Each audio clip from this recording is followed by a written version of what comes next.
off of this meeting. So again, today we're here to discuss the cannabis proposal on Columbus Avenue. The layout of this meeting or this public meeting will be Michael and Marcos will have an opportunity to present, and at the end we'll start our Q&A session. I will unmute you individually and call on you. At that time, it is your opportunity to ask questions or state suggestions or concerns. If for whatever reason you do not feel comfortable speaking up tonight, you have my information on the flyer that was distributed for this meeting. I am working from home, so email is the best way to get in contact with me. You cannot see yourself throughout the presentation. You cannot unmute yourself throughout this presentation. That is normal, but at the end of Michael and Marcus's presentation, I will go ahead and unmute you individually. So Mike and Marcus, you can start presenting.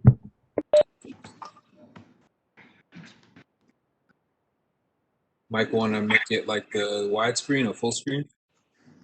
It's full screen on my screen. View full screen mode. Oh, maybe I need to do it on mine.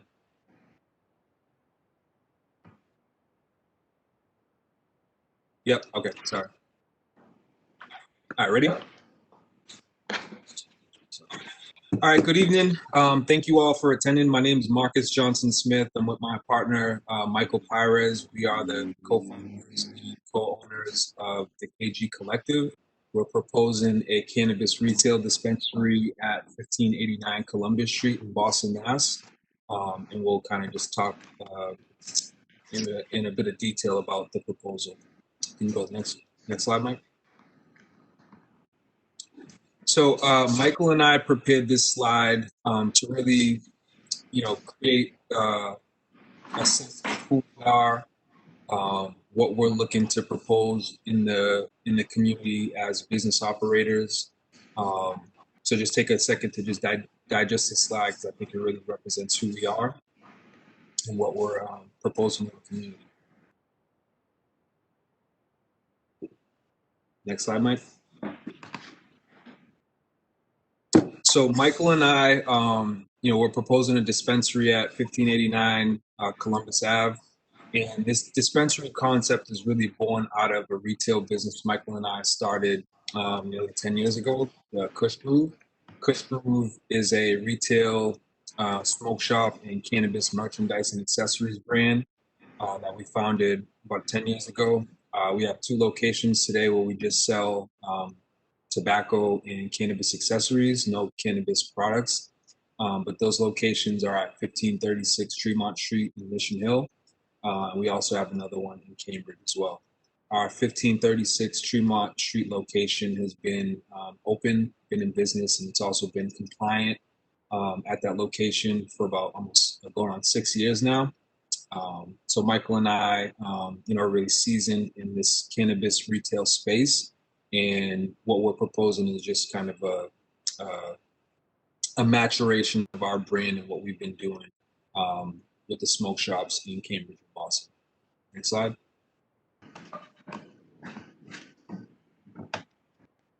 So a bit about myself. I grew up in the Cambridge, Boston area simultaneously, elementary school, high school, went to Northeastern for college, spent most of my early career in nonprofit work, working in youth programs in my communities that I lived in, worked for some boys and girls clubs that I lived in those communities for, in corporate philanthropy and grant making, mostly focus on grants in the Boston community, Jamaica Plan being one of them.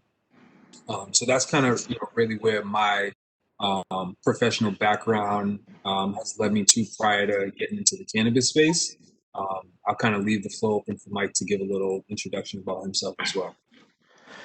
Good evening, everyone. My name is Michael Pires. I'm the other half of KG Collective. I'm a first generation born Cape Verdean American, born and raised in Upham's Corner neighborhood of Dorchester. I still live in Dorchester today. I went to high school in Cambridge, and that's where me and Marcus met. We've been best friends for about 25 years. I also went to Northeastern University, where I studied in business administration. And shortly after graduating college, I went off into the corporate world. I worked in legal marketing, but then I got into entrepreneurship. My first taste of entrepreneurship was real estate. I own and operate my own real estate brokerage today, Empire's Realty, with 3 agents and Marcus being one of them. And as he mentioned earlier, we've had the Kush Group brand for nearly 10 years now, and owning and operating the retail store in Mission Hill for about 5 going on 6 years now. That's enough about me. I'll pass it over to Marcus so we can get the meeting kicked off. So thank you, Mike. What we're going to be covering is an overview of the project. We'll talk about the location itself. Michael and I have been pursuing cannabis in a couple of different cities. So we've been privy to some of the concerns that folks typically have in these kind of conversations, these sort of meetings. We'll talk a little bit about our commitment to the community, and then we'll leave the floor open for questions and comments. Next slide. So as I talked about a little bit before, Michael and I are experienced retail operators, in the cannabis space, not necessarily as cannabis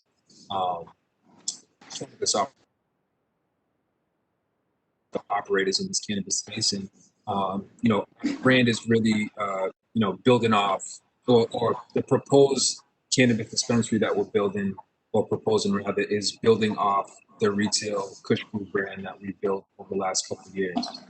And so I just wanted to kind of just address where that connection is at. Next slide.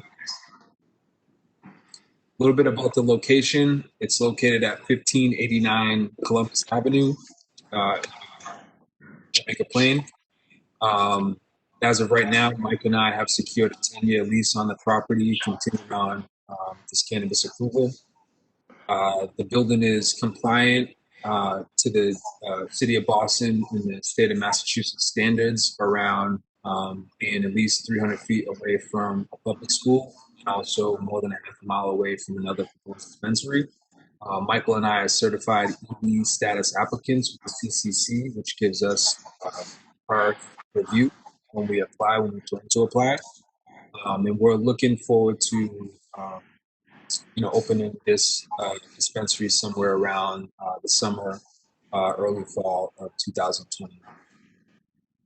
Next slide. Pass it back to Mike, and Mike will kind of talk about the landscape of cannabis businesses in Boston. So what you're looking at here is a snapshot of the community host agreements with cannabis establishments in the city of Boston and where they're located. Apologize, this map's a little outdated. Here we see 14 businesses with community host agreements in the city of Boston. But as of today, I believe it's about 28 businesses that have active host agreements. But more importantly, I wanted to point out the 2 that are closest to our location. Our location is where you see the red and teal arrows. The closest locations to our site would be Pure Oasis on Blue Hill Avenue and Core Empowerment in Jamaica Plain.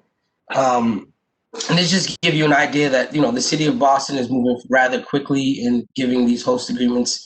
And we foresee there being about upwards of 50 host agreements given out in the city of Boston in the next coming years. So this is an aerial view of the site. Again, the site is located at 1589 Columbus Avenue in Boston. It's on the corner of Amory Street. We're directly across the street from Academy Homes. And the closest school being the Nativity Prep School, which is about 700 to 800 feet away from our site. One thing I did want to point out is the Jackson Square T station, because the Jackson Square T station is going to be very important in providing transportation to our employees and our customers to the site. I'm going to go to the next slide. So this is just an architectural view of the site plan. As you can see, the building is approximately 3,500 square feet. The lot is small, only about 4,200 square feet. We don't have much open space within the property line.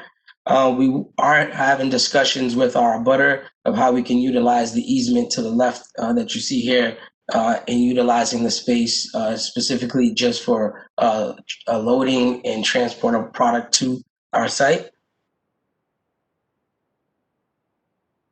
Now I'm going to walk you through the first floor plan of the building. As you can see, the entrance of the building is going to remain on Amory Street. We do propose installing a new wheelchair lift. There's currently a ramp there today. It's a bit of an eyesore. It's not compliant, so we want to install a new wheelchair lift to ensure access to our site for everybody. As you enter upon the vestibule, right before you enter, you'll be greeted by a security agent there who will check ID upon entry to verify that you're of age before entering the vestibule. The vestibule will be decorated with art from local artists, from relationships we have through our Kush Groove business in Mission Hill and Cambridge. The windows will be obstructed with art and frosted glass, art or frosted glass, so the views will be obstructed from the outside. As you make a counterclockwise, as you make a clockwise motion into the vestibule, into the securities checkpoint, your ID will be checked again by a KG Collective employee to ensure that you're of age before entering into the sales floor. As you can see on the sales floor, we'll have 8 point of sale stations, with all the product being housed behind the counters and on display behind the counters. We have a storage area that we'll use for trash storage and miscellaneous storage of products, but all of the products will be stored in the back of the house in the vault area that you can see here, that will be secured and only accessible to upper management like Marcus, myself, and a retail manager. The rest of the building is just our office, receiving room, break room. But one thing I wanted to point out that's unique to our retail establishment here is that we're going to have a Kush Groove shop inside of the retail cannabis dispensary. This will act as, a waiting area for customers. If we were to have lines, it will allow customers to wait inside. It complements the dispensary business, and it also allows for additional hiring opportunities. So that's our floor plan. Again, it's a one-story building. So this is the elevation of the front of the building on Amory Street that I just mentioned with the entrance. As you can see, we'll install a wheelchair lift in the front of the building. We're going to reface the whole exterior of the building with some stucco masonry, and then apply a wooden rain screen over the stucco as well. This is the type of finish you usually see at high-end restaurants, or Starbucks, for example, usually has this design. And as you can see, the exterior of the building will be well lit. We're going to install new lighting and new cameras, security cameras through all angles of the building, so we can see what's going on outside of the property. There'll be a new sign, KG Collective, very discreet, nothing extravagant or too eye-catching. Again, this signage and design will have to be approved by the city, but this is what we've proposed. This is the Columbus Avenue side of the building that abuts that empty parking lot. Again, same design throughout, lighting and cameras. We're going to put new windows throughout the property as well. These ones we're going to reduce in size for security purposes. This is the side of the building, the elevation on Columbus Avenue. Same design, very small signage, and new lighting and cameras as well.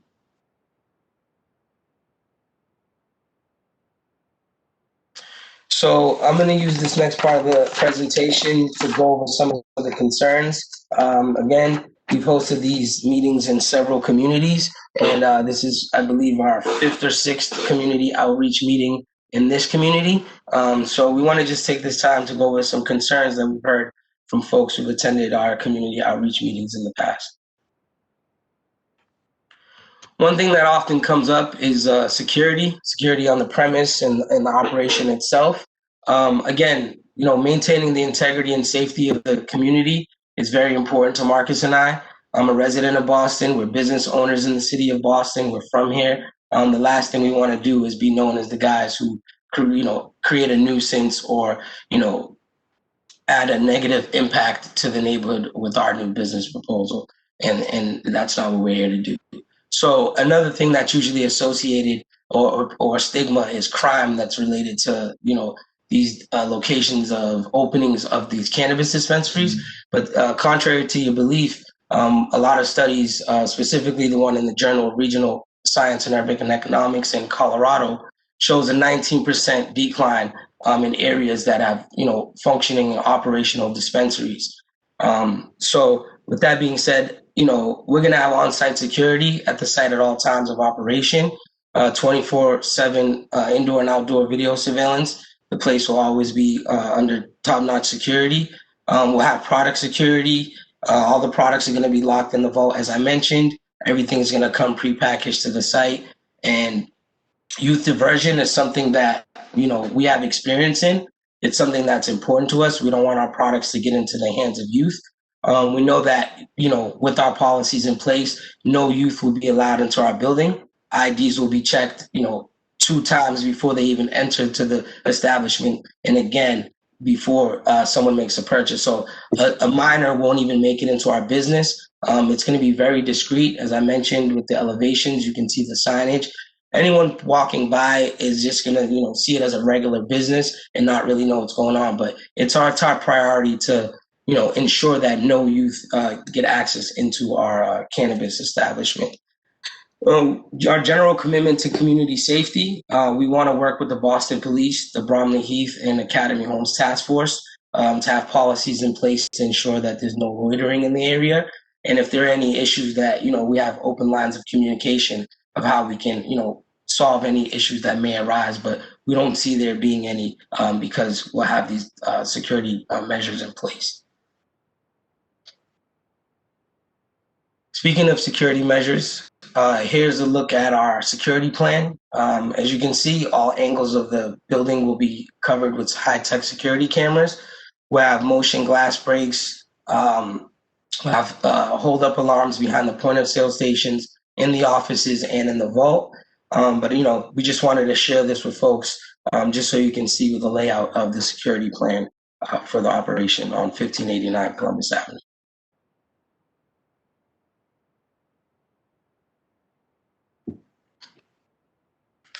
So something that also often comes up is the, availability of parking and access to public transportation. So we wanted to address that now. And as I mentioned, we're less than 500 feet from the Jackson Square MBTA station.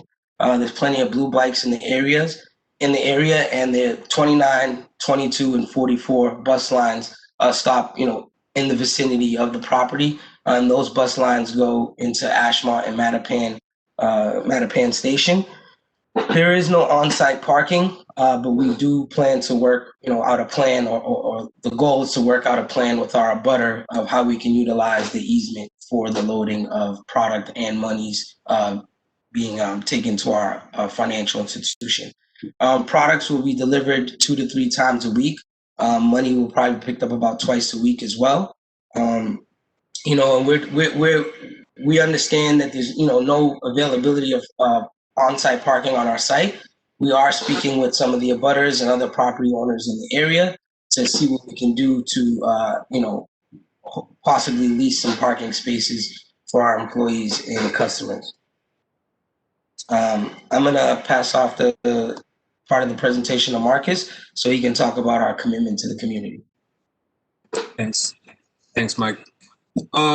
So I think it's important to highlight that, again, Michael and I have been business owners in this community. We have a track record of hiring. We have a track record of compliance. We have a track record of philanthropy in some capacity.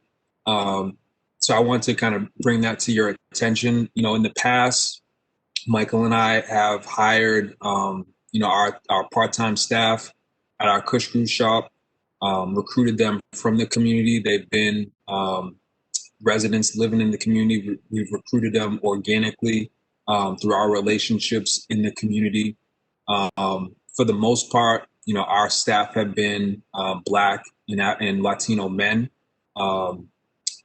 And we even recruited one of our most recent hires from the nonprofit next door, Sociedad Latina. So, that just kind of goes to show that we have a track record of working with community partners, focusing our recruitment efforts on minorities and also focusing those recruitment efforts on folks that live in the community. And we're going to propose doing the same thing.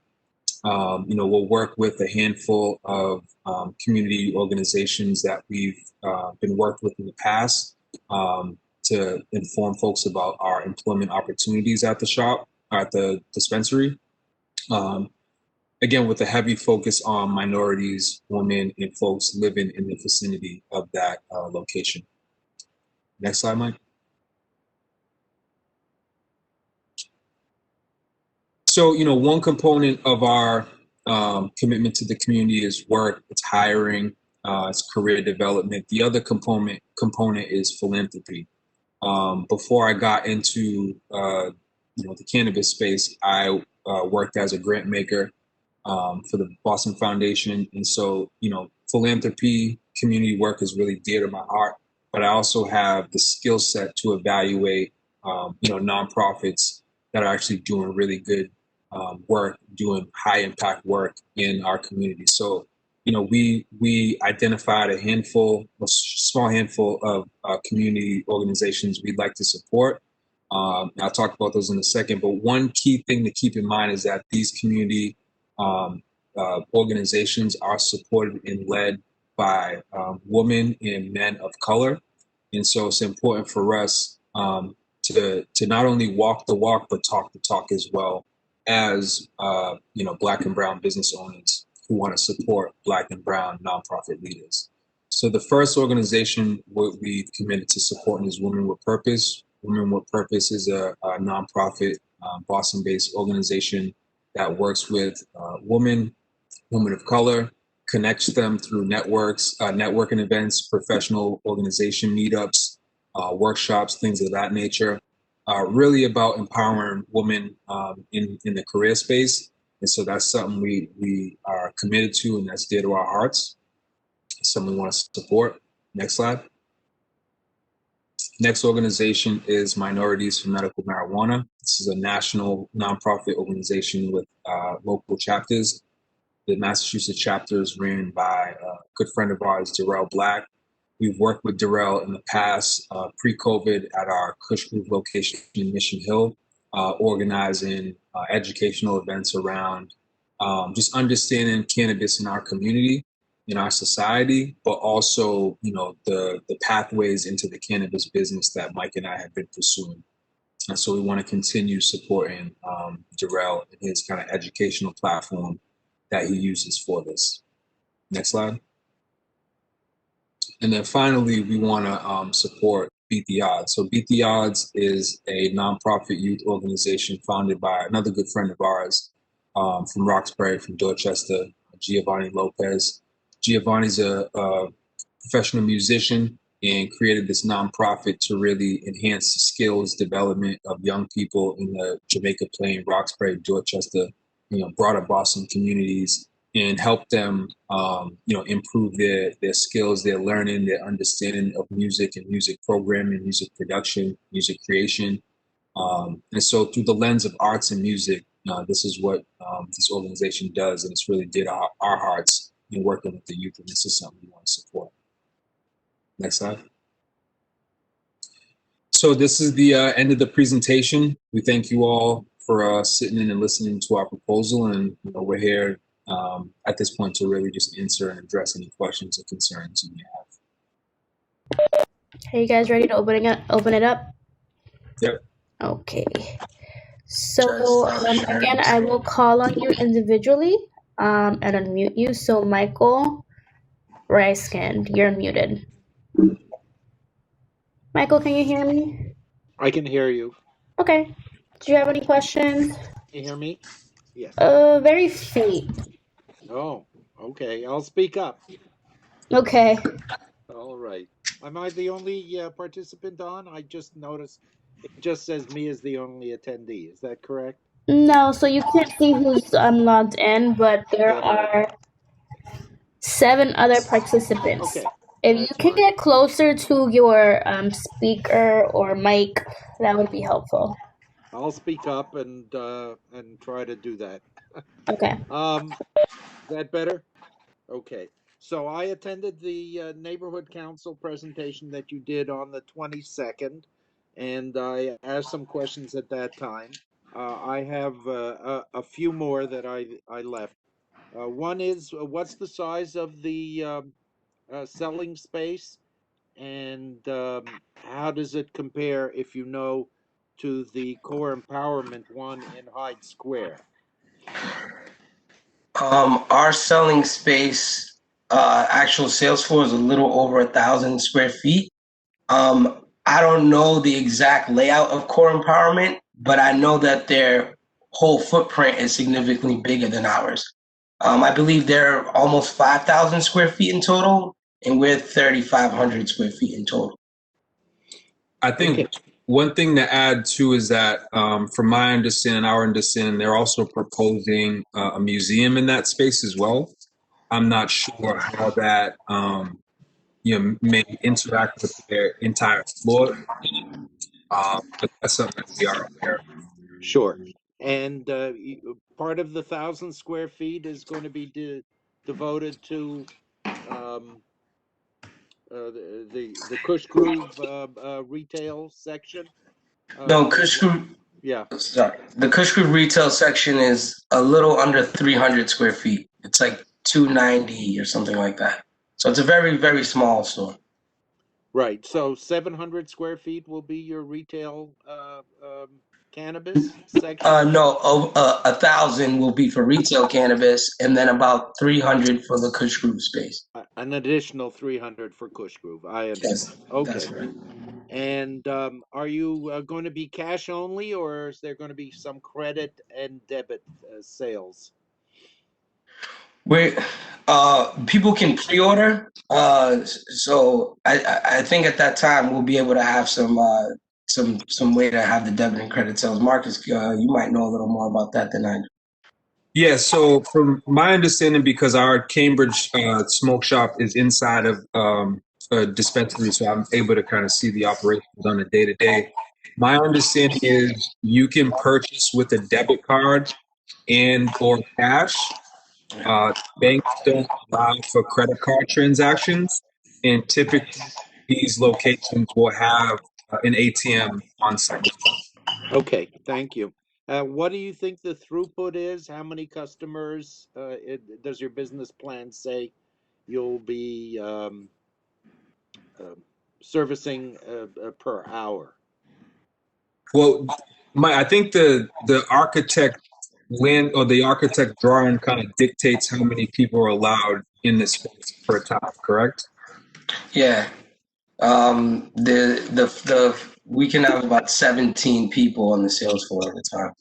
But I think we anticipate maybe about, it depends, with COVID and pre-ordering and then where home delivery is by the time we open as well. But our business plan, we anticipate, you know, 15, 20 people, about 20 people an hour. Okay. And are you open to opening by appointment only to start the business, depending on what a traffic study might say? Yes, we're open to that, and that's something that we've implemented in another city. And that's something that we're open to for, a certain period of time, having a appointment only or pre-order system. Okay. And I understand you're renting, and the owner of the building, you said was Origin. It's listed as FPG 17 Wensley LLC. Is that the same as Origin? It's the same group. Yeah. We write the checks to Origin Property Group, so Oh, I see. that's the Okay. name that I remember every month. All right. Okay. Um, And can you talk a little about your being so close to two housing developments? You're right across the street from Academy Homes, one, and very, very close to Mildred Haley Apartments. Both of those have a good amount of their population have some addiction problems. I work with the Boston Police, and 80% of their work is dealing with peoples with addiction. Have you thought about being in so close to uh, at-risk customers, I guess? Do you have any anti-addiction programs in effect or something of that sort? This is a hard question. Well, I could try to address this. One of the organizations we're looking to support is Minorities for Medical Marijuana. Uh, that organization does a really good job as far as education, talking about just how adults deal with cannabis in their communities and cannabis in society.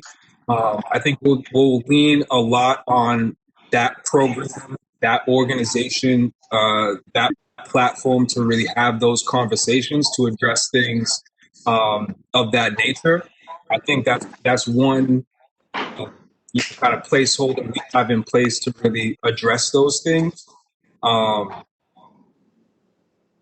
Personally, I think, a lot of cannabis is a personal, a lot of folks have personal relationships with cannabis. I think, Michael and I can really speak to a positive relationship we've had with cannabis. A lot of folks, some folks do have negative perceptions and negative relationships with cannabis. And I think, again, it's just important for us to have those conversations so that we find common ground. And I think the program that we're looking to support is really a good first step, a solid first step in having those conversations and addressing those perception issues. You did address and mention, Michael, that this is, it's tied to sort of substance. But I think, one important piece to also keep in mind too is that it is legal. There is strong consensus for legal cannabis in Boston, in Massachusetts. And so I think that's kind of why we're pursuing this route here. Yeah. No, I didn't want to put a black mark on your type of business. I just said one of the biggest issues in the area is people with addictions, and maybe you could think of a nonprofit going forward that deals directly with people with addictions, and maybe make them part of your program. That's all. Do you have what's the percentage of ownership between Michael and Marcus? Michael and I own the business 100%. Is it 50-50 between the two of you? Michael and I own the business 100%. I don't think we have to disclose the ownership percentages, but we own it. It's just us two. Oh, okay. So there are no outside investors. Michael and I own the business. We own the business. It's both us two, 100% of the business. Okay. And is in your business plan any plan to sell to a larger chain in the future? We're not cultivators. Oh, sell the business or to sell product? The business in 2 or 3 years to a different group. That's not part of the business plan.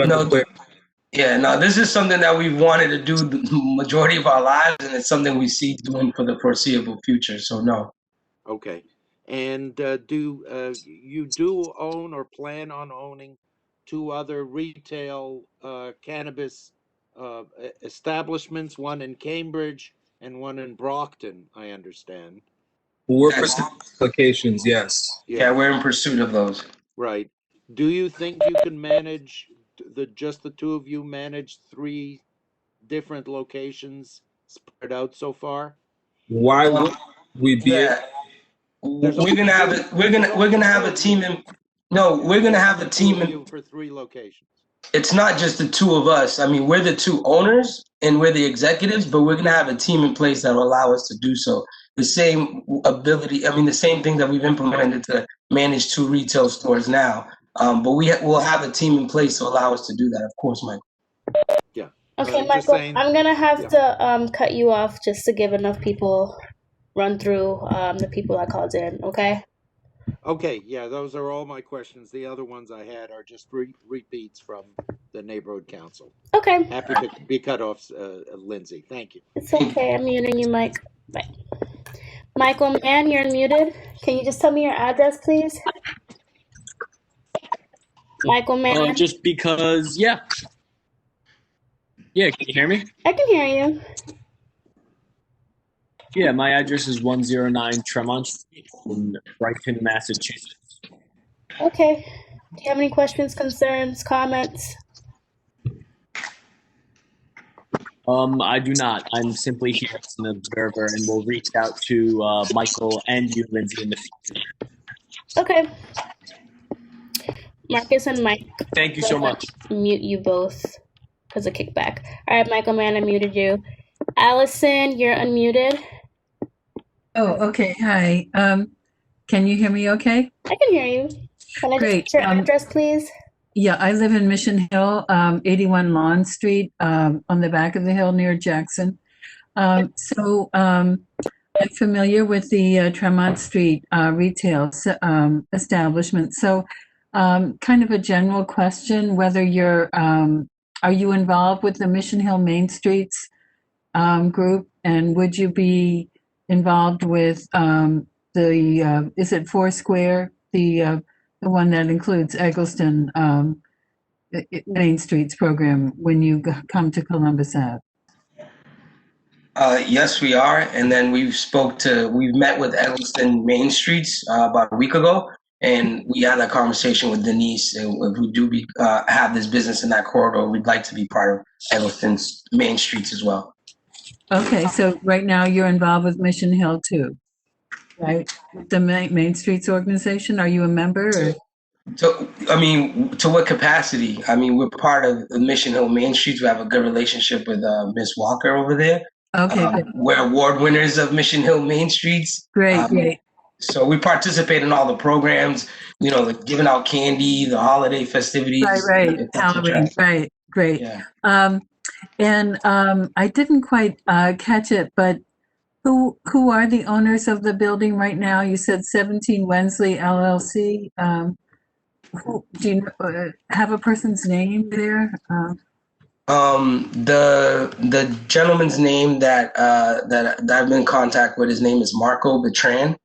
But it's Origin Property Group. There's another organization tied to it, but that's the one I remember is Origin Property Group. They're on Dudley Street in Boston. Okay, right. Okay, great. That's helpful.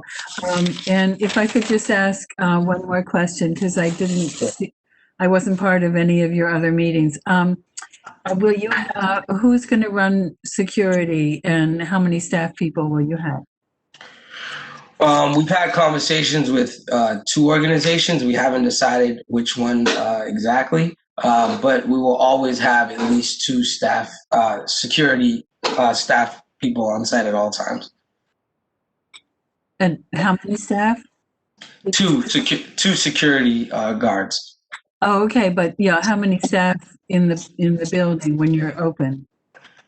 We see having about at most 12 to 14 staff members, 8 bud tenders, another security point person for our staff, and then I'll be on site of the Boston one, and a manager, and then someone in the KG shop. So 12 to 14. Okay, and what is the starting hourly wage for? The starting hourly wage is $17 an hour for the KG collective for entry level position, part-time position. Okay, great. And maybe this is more a question for Lindsay. The Core Empowerment, the Seed Group, they're opening very soon, right? Do you know when they're opening? So I spoke to the applicant, or now basically business owner, probably like a month ago. They're getting their permits. They should be opening in spring. So we're still in construction mode down there, but they should be opening soon. Mm-hmm. Okay. And how the Columbus Avenue construction, obviously that's impacting traffic and so on there. That's going to continue for quite a while, right? Through summer, do you know? We've gotten a glimpse, at least, of the project that's happening next door with Urban Edge. From the timeline that they've told us, they're not going to start at least until the time we become operational. I think they wouldn't start until at least the fall, and that could take a year and a half, 2 years. Don't quote me on it, but I think that's what they had told us. So by the time we're open is when they plan on starting construction, I believe. Okay. I was thinking about the roadway project, the bus Okay. facilities Yeah, project. Allison, I think maybe we can talk offline about that one, but they should be finishing up soon because they started a while back. Okay. But Okay, great. Thank you. Thank you very much. Thank you, Allison. okay, Allison, I'm gonna go ahead and mute you. Okay. Dennis, you are unmuted. Can I just get your address, please?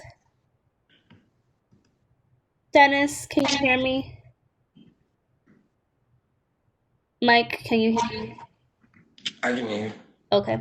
Dennis, going once, going twice. Okay, I'm gonna mute you.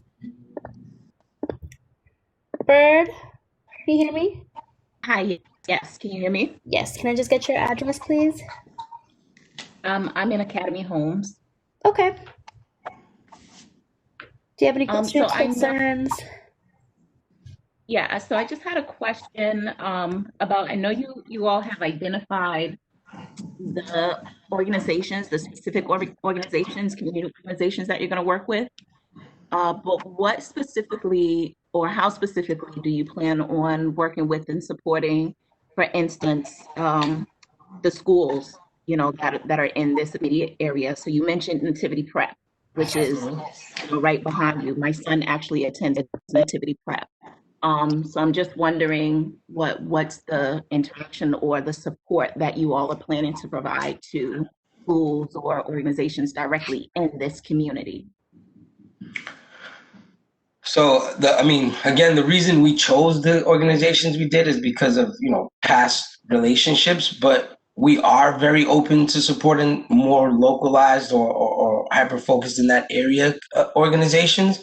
In our previous meetings, we've asked, to hear more about these organizations. Again, we're from Boston, but we don't know of all the organizations. We want to help. We want to hear about the goals that people and organizations in the community have and how we can support those goals. I think, sometimes where it gets a little tricky is when working with organizations that involve, like a school, but we're very open to having conversations with Nativity Prep or other members of the community to hear about organizations that are in need and how we can help. Okay. All right. That's the only question I have. Thank you. No problem. And if you have any other questions, feel free to connect with me and I can connect you with Mike and Marcus. Thank Okay. you. No problem. Catherine, you are unmuted. Catherine? Hi, my name is Catherine. Hi. I actually am just tuning in to listen, but just more so of a comment. I'm just calling in my support. Now that I think about how are you guys going to provide opportunities for minorities, and or do you have any plans in place for that? Yeah, I can. Thank you, Catherine, for the question. We addressed in the presentation a couple slides before the end. I'm not sure if you were able to touch on or view that portion, but we kind of talked about a twofold approach to our support in the community. One was really on the hiring and really focusing on hiring on women and minorities and kind of using our track record of hiring at Cush Groove as our kind of guiding force for how we're going to be recruiting and hiring at our at the 1589 location. The other side of that is our kind of philanthropic commitment to the community as well. And so we identified 3 organizations that we know the leadership, we know the work that they're doing, we have the relationships with them, and they're all focused on education, more so cannabis education in the community. One organization is focused on women empowerment and women career development, and then the other organizations focus on youth creative activities and such. So that's kind of how we're looking at our commitment to the community, both on the hiring and job creation side, but also on the philanthropic side as well. Okay, thank you. I just want to comment. I think you guys are doing a great job. Thank you for this to open, questions for everyone. Catherine, can I just get your address or your street name? Gallivan Boulevard. Okay, thank you. All right, Marvin, you're unmuted. Marvin. Yes. Yep, you're muted. Do you have any questions, concerns? No, I'm just here to support Michael. Sounds good. And can I just get your address? 95 Wilmington Ave. Okay, thank you.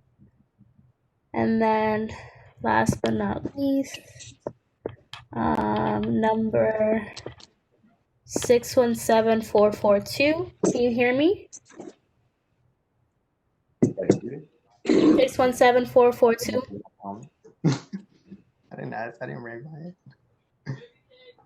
Somebody else is caught on guard too. You got. Well, hear the last person. Do you have any questions? Nope. Okay. Caught me by surprise. I'm like, what do you want me to say? Caught me by surprise too. Oh, so you threw that piece out? Yeah, you know the area. Okay then. Again, calling user. Okay, I'm not sure that was Marvin. Marvin, you already spoke. 617442. Questions? No? All right. Okay, so that concludes everybody today at our meeting. Marcus and Michael, if you guys want to say anything before we end the meeting tonight. Again, if you guys need to contact me for whatever reason, my name, number, and email are on the flyer that was distributed for this meeting. I just say thank you. If folks have any other questions, they could email us info@kushgroove.com, info@kushgroove.com. I just want to say thank you to everybody who attended tonight and giving us the opportunity to present yet again. Thank you, everyone. All right. Well, have a good night, and I'm sure we'll have another meeting before, if and when you guys get hit the board. So, good night, everyone. All right. Good night. Thank you.